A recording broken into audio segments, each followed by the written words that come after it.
J'écoutais ce dimanche matin les émissions religieuses, notamment sur l'orthodoxie, avant 8h et 8h30, je crois. Et je suis frappé par l'absence de cyclicité dans les discours. C'est-à-dire qu'on ne veut pas comprendre que l'on passe par des phases successives et que le religieux, notamment, n'a pas le même statut selon les phases successives. Et ça serait quand même très utile d'en prendre conscience. C'est cette articulation qui est intéressante.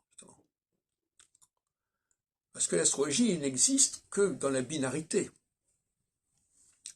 dans le A et B. Et cette binarité, elle doit être nettement formulée. Et le tort d'André Barbeau, c'est de ne pas avoir géré pleinement cette binarité, de ne pas avoir, quand il formule des choses, distingué entre un état et un autre état. Certes, il a parlé l'indice cyclique, certes, il a fait un graphique qui monte et qui descend.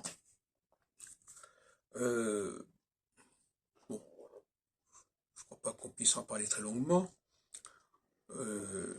parce que là aussi, il y a un autre problème, c'est que les mots, il y a une polysémie. Donc les mots doivent être également contextualisés.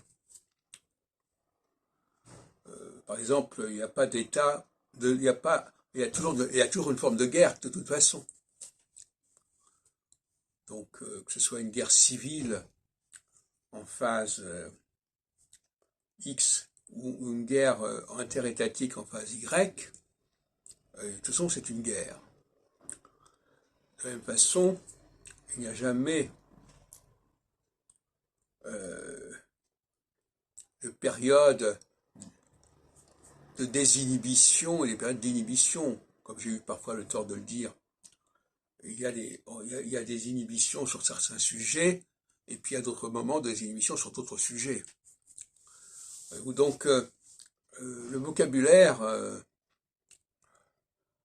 guerre, paix, détente, tension est très insuffisant, très pauvre, en raison de la polysémie. Alors c'est une pauvreté qui est évidemment avantageuse parce que elle évite d'être précis et par conséquent on retombe toujours sur ses pattes. Mais ça c'est pas très sérieux.